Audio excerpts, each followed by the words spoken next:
দাঁত ছোঁয়াচে রোগ একজনের শরীর থেকে আরেকজনের শরীরে চলে যেতে পারে। একই বিছানায় ঘুমোলে বেড়ে যাবে, একই চাদরে ঘুমোলে বেড়ে যাবে।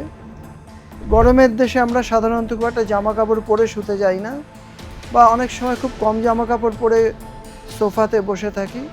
সেসব জায়গায় ফাঙ্গাস চলে যায় এবং সেটা শেয়ার্ড হয়। এইভাবে পরিবারের মধ্যে সহজেই এটা ছড়িয়ে পড়তে পারে। আসলে ওষুধটা অনেক দিন ধরে চালাতে হয়, সেটা অনেকে করে ওঠেন না। পুরো চিকিৎসা করলে সেটা পুরোপুরি সেরে যায়।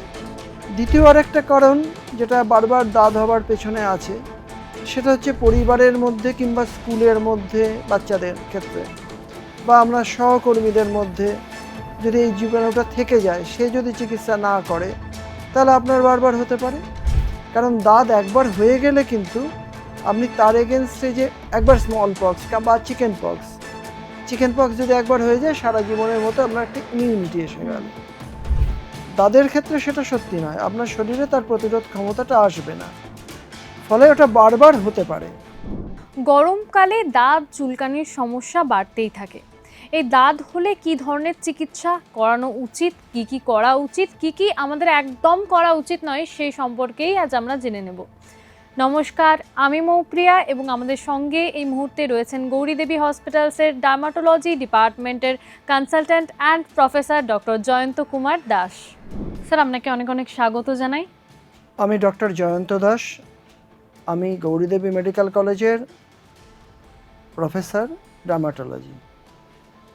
স্যার, প্রথমেই জানতে চাইবো এই দাঁত বা ফাঙ্গাল ইনফেকশন যেটাকে বলছে, তো সেগুলো ঠিক কি কারণে হয়? দাঁত খুব স্পেসিফিক একটা কারণেই হয়, যেটা আপনি বললেন ফাঙ্গাল ইনফেকশন, ছত্রাক সংক্রমণ। ছত্রাক সাধারণত একটি অণুজীব, যেটা আমাদের চামড়ায় আক্রমণ করলে দাঁত হয়। এছাড়াও অন্য ছত্রাকের আক্রমণে অন্য কিছু হতে পারে, যেমন আমাদের একটা পরিচিত রোগ হচ্ছে হাজা, সেটা আলাদা একটা ছত্রাকের সংক্রমণ। এই দাঁত জিনিসটা কি একজনের হলে পুরো পরিবারের হয়? দাঁত ছোঁয়াচে রোগ একজনের শরীর থেকে আরেকজনের শরীরে চলে যেতে পারে মানে যে যাবেই এমনটা নয়। যাওয়ার সম্ভাবনা কিছুতে বেড়ে যায়। যদি আপনি কারুর আন্ডার গার্মেন্টস শেয়ার করেন, তাহলে অবশ্যই বেড়ে যাবে। কিংবা একই বিছানায় ঘুমোলে বেড়ে যাবে, একই চাদরে ঘুমোলে বেড়ে যাবে। গরমের দেশে আমরা সাধারণত খুব একটা জামা কাপড় পরে শুতে যাই না, বা অনেক সময় খুব কম জামা কাপড় পরে সোফাতে বসে থাকি।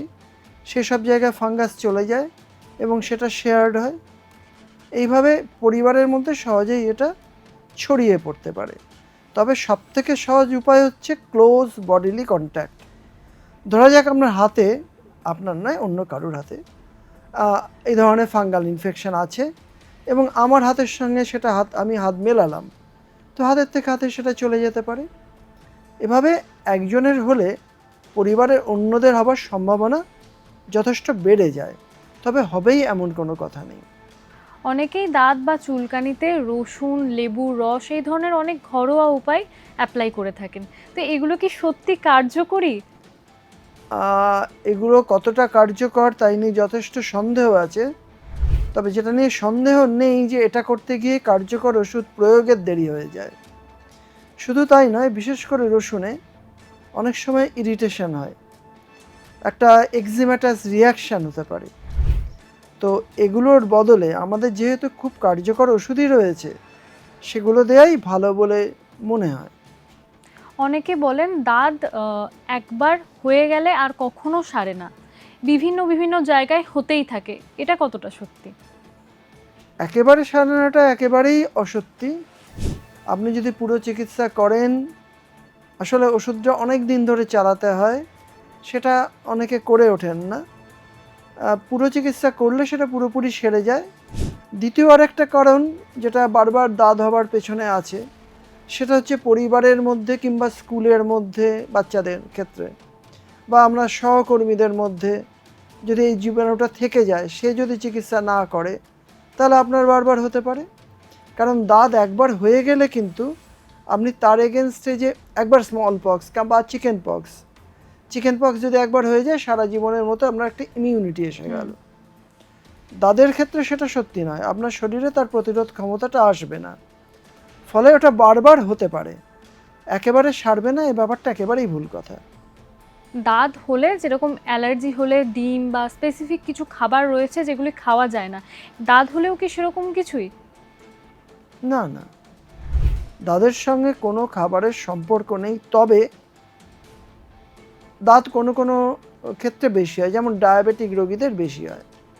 এবার ডায়াবেটিক রোগী যদি মনে করেন যে আমার ডায়াবেটিসটা ঠিকমতো নিয়ন্ত্রণে রাখবো, সেটা তো আপনার দাঁত সারানোর জন্যও দরকার, এবং তার জন্য বিভিন্ন ডায়েটারি রেস্ট্রিকশন, বিভিন্ন খাদ্য না খাওয়া ইত্যাদি দরকার।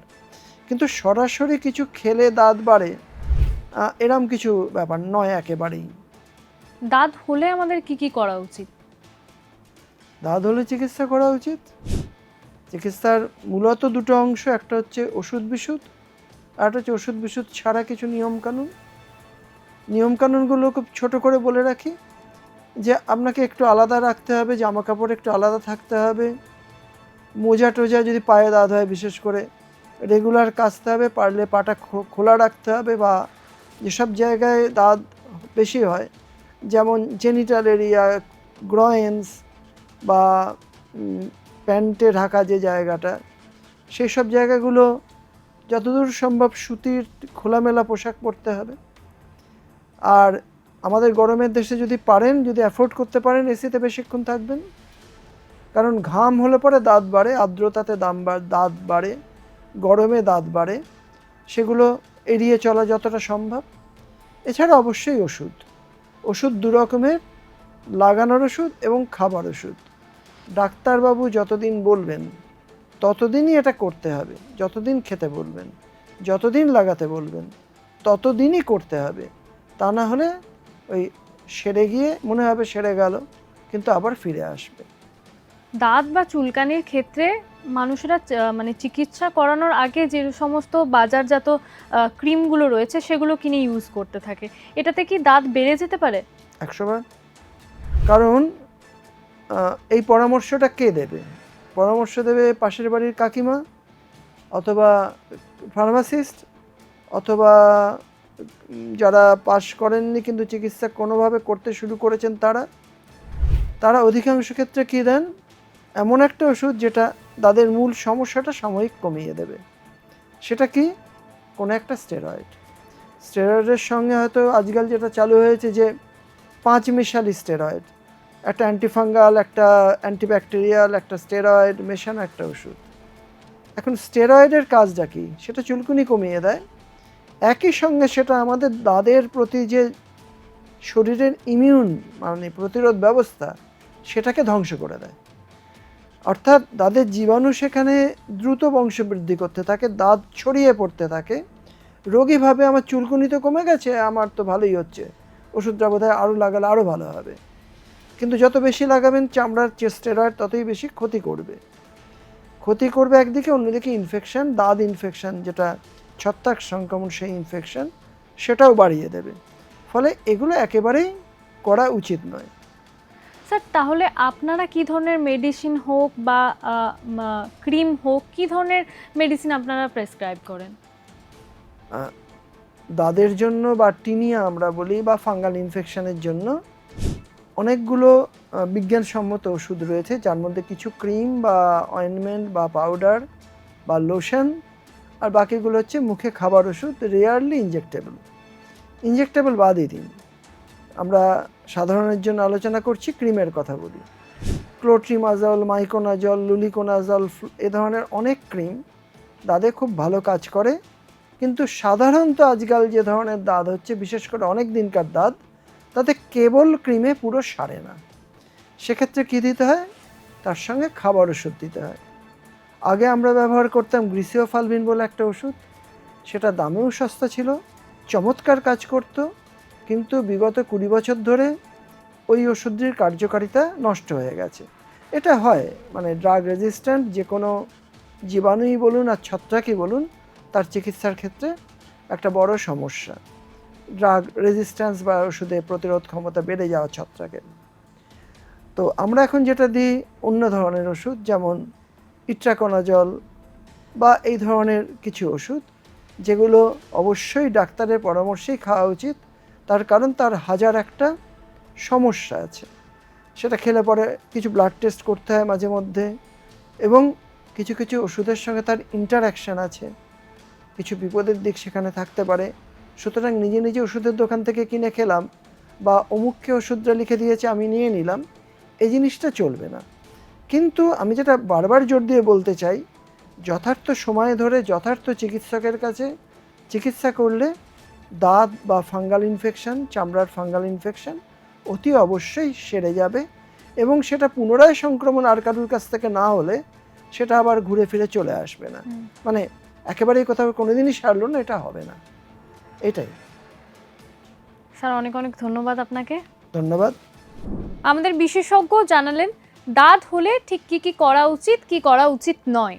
এই বিষয়ে যদি আপনাদের আরও কিছু জানার থাকে তাহলে অবশ্যই আমাদের ইউটিউব চ্যানেল রয়েছে, সেখানে কমেন্ট করতে পারেন, অথবা আমাদের গৌরী দেবী হসপিটালসের হেল্পলাইন নাম্বার তো রয়েছেই, সেখানেও যোগাযোগ করতে পারেন। সুস্থ থাকুন, সতর্ক থাকুন। ধন্যবাদ।